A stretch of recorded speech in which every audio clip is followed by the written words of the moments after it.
Tanner's pick of the week was the 2002 film Harry Potter and the Chamber of Secrets, the second one in the series. Tell us about it.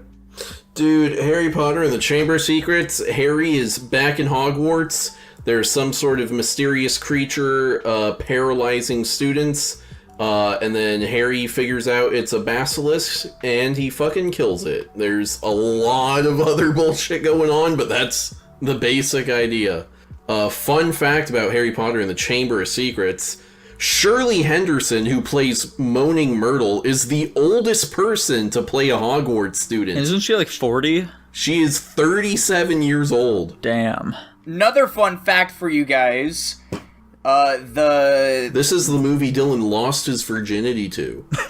Whatever that means. No, fucking Hagrid is a guy in a fat suit with an animatronic head. What do you mean he has an animatronic head? Is that true?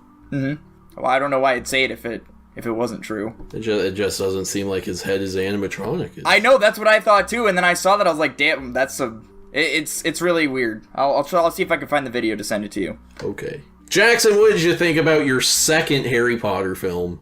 I definitely like this one less than the first one. Really? There's a lot more contrivances in this movie. The ending is completely retarded. It feels super fucking long to me. It is. It's 3 hours. Yeah, I know. It didn't need to be that long. True. Yeah, there's just a lot of contrivances. It's really long, and the ending's stupid is kind of my TLDR with it. The acting is a good step up from the other film, which I can appreciate.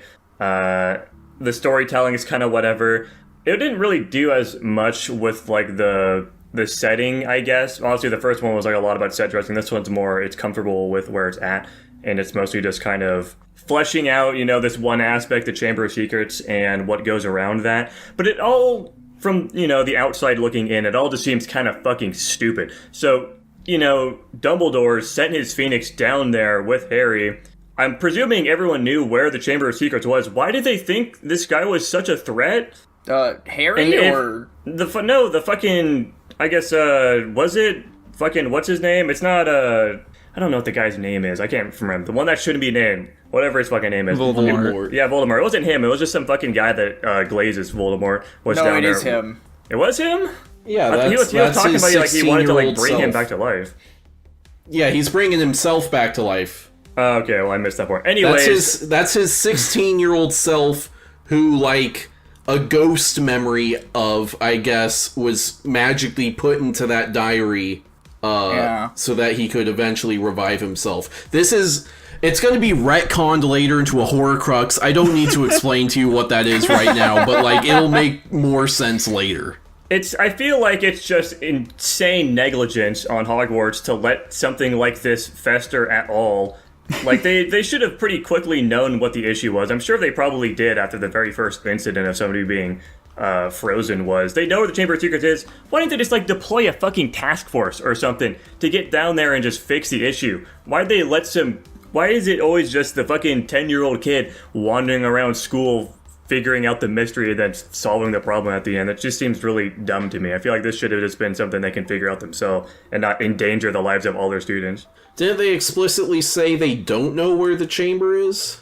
I'm assuming they did know it, given fucking Dumbledore sent his Phoenix down there. I don't think Dumbledore sent Harry. the Phoenix, because Dumbledore wasn't at the school anymore. I think the Phoenix did that of its own accord. Yeah, he said because of his loyalty to Dumbledore, the Phoenix flew to him in his time of need. Yeah, there was some bullshit line about it, which, by the way, I'm definitely with Jackson here with how fucking contrived the ending for this movie is. Like, I think that this movie had a good thing going for a while. Like, it's tough for me to really decide whether or not it's worse or better than the previous one, because it's better in a lot of aspects, but it just takes such a fucking massive nosedive at the end where everything becomes obscenely contrived, like Jackson was saying, that it just piles on so high that it makes me think so less of this film. Like, Why the fuck does Harry not talk to anybody about any of this bullshit that's happening? Why does Dobby even care about Harry all that much? How the fuck does the snake get into the pipes? It's fucking huge. Oh, how have none of the ghosts reported that a basilisk is going around? Why did Myrtle not know that Ginny was the one opening up the chamber if it's in her fucking bathroom? Why did Dumbledore hire a guy who's very obviously a fraud and not a real, like, great wizard, whatever the fuck? Why are the spiders at every crime scene anyway? I don't think they really ever explained that. Why is no one stopping the fucking Quidditch match?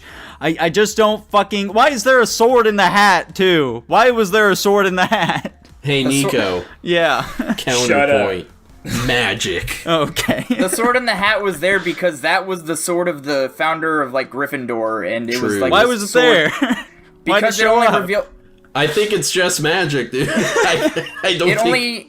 It only reveals itself to, like, a wielder who's, like, capable of, like, perceiving it or something like that. I don't remember. That's retarded. Yeah, there's a good amount of bullshit in here. I agree. Like, I know that, like, a few of these things at the very least I'm complaining about. Dumbledore's kind of hand waves when he's talking to Harry at the end of the movie, which, by the way, I also don't like that. That doesn't make it more satisfying that, oh, okay, now I know why that dumb bullshit I was caring about matters. Like, if you're gonna set that shit up, do it prior. Not, like, minutes ahead of when it happened. Right. I wish, personally, I did like this one more. Mostly because, like, both of the plots kind of revolve around there's this mystery, and they're, like, you know, slowly gathering clues and information over the course of the year to, like, solve the mystery or whatever. I think in that aspect, this one does it better. It's a bit more... Well, they don't really give you any clues to determine who it was. Outside of, like, oh, did you catch that he dropped the book in Ginny's bucket? True. I agree. I was also going to say, I wish the Ginny twist element of this specifically was hinted at more, but otherwise, I think the involvement of the basilisk and the thing with Hagrid and that past scenario and stuff, I think that stuff was doled out, and the whole, thing with, students are periodically being turned to stone and whatever, made this, like, a sufficiently compelling mystery, I suppose, because there was that danger. I mean, yeah, there's a good amount of intrigue going on here, but, like, it doesn't pay off in a satisfying way.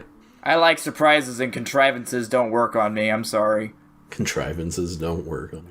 I don't really know what that word's supposed to mean in the matter of movies. I kind of hear you guys say it, and I'm just like, okay. I mean, what it means the exact same thing regardless if it's in the context of a movie. What does it mean not in the context of a movie? Let me put it this way. I don't really know what contrivances are. Okay, there we go. I would explain it then. Like, you guys are saying all these things, and I'm just like, I don't know. Like, I get immersed into movies super easily, so, like, all of this stuff you're saying didn't really bother me at all. By the way, Harry also still was not casting any spells throughout this film. I feel like something would have been pretty helpful when he was fighting the basilisk there. Oh. Yeah, I thought that part was weird, actually, where he was using a sword instead of magic, but, you know... It was a magic sword, it had, like, some kind of symbolic meaning, I guess, when he got to the end where Dumbledore was explaining the sword, so... Yeah, the lack of magic use just generally in these films just absolutely baffles me. Like, they have this whole cool magic system, you know, they even showcased it a little bit more than the first one with that, like, dueling thing, even though all the spells are just the exact same fucking thing. Just blasting each other with air, basically. Why don't they fucking use it? Yeah, why didn't Harry turn the basilisk into, like, a big chalice or some shit? Why couldn't they have, like, a note on, like, the tag or something inside of the... Not, like, tag, I'm sure they have fucking tags on these hats in Wizard World. But, like, a note inside of the hat that's, like, a fucking spell he can use that, like, turns the fucking basilisk into, like, a bunny or some shit. Why is it just giving him a fucking sword? Use the fucking magic system. You're a wizard, god damn it! Well, I'm sure the basilisk is probably too big or strong, and his magic isn't good enough to use it against the basilisk. None of that's explained. He doesn't know that. He didn't know if the sword would work against it either, and he still fucking tried. Listen, guys, I'm just assuming, because like I said, I get immersed into the movie. That stuff does not matter or faze me when I get into these kinds of things, so this conversation is pretty much useless at this point to me. Okay, I'm sorry. It's okay. I don't know. I remember Tanner explaining in the first, like, review of the first Harry Potter, like, hey, by the way, get ready for them to not use magic in this wizarding world of wizardry. So I'm just kind of, like, expecting it at this point. There's magic where there needs to be magic, but, you know, whatever. I love how little of a role Hermione played in this movie compared to the last one, just in general, because of her, you know, being fucking frozen, and also the cat thing where she wasn't really a part of, like, the last, like, half of the movie, basically, which is pretty funny. I was gonna ask Jackson, what was your perspective on their inclusion of a cat girl in this movie? But it's too late now. You went ooga ooga. Yeah, I couldn't care less. She was creepy, I guess. Damn. Honestly, the spiders looked better than I expected them to. These movies, if anything, hold up surprisingly well with their special effects, which is crazy because this is like an early 2000s, so we expect it to look like total ass because every film looked like total ass back then. But like the spiders legitimately don't look bad at all. They look pretty good. Among other of their, you know, CG effects. Dobby didn't look terrible. I fucking hate his character. He's annoying as fuck. I hated the annoying teacher too. That guy was a fucking stupid retard. I don't know why again, like with dude, I love that guy. How did he get hired? I just found him really annoying. Well, why is he a world-renowned author? I'm sure it's the same reason. I do want to clarify my stance on him, by the way. I also like his inclusion in the movie. I just don't know why the fuck Dumbledore hired him. True. Dumbledore is very inconsistent on whether he is, like, all-knowing about all the goings-on in the magical world and then just completely having the wool pulled over his eyes on shit. I feel like it's strategic, but that's just me. Like, he's pretending to not know shit sometimes? Well, yeah, that point was brought up a couple times in this movie, actually. So, I would not put it past him. Well, boys, do you have anything else to say about this one here? I feel like if we keep going, we'll go on forever. I think we should move on. Oh, fair enough, I suppose. Dylan, what are you ranking this one? I thought this movie was better than the last one, but not enough to put it a tier higher. So I'm just gonna put it in B+.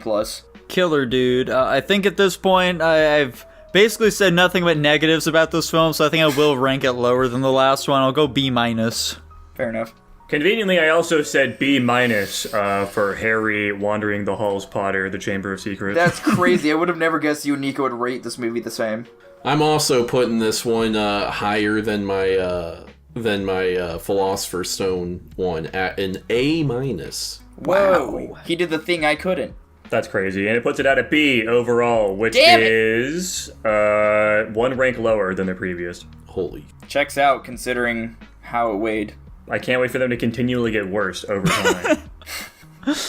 I think the next one is supposed to be, like, one of the best. I hope so. Unfortunately, we're skipping it because I'm going straight to 4.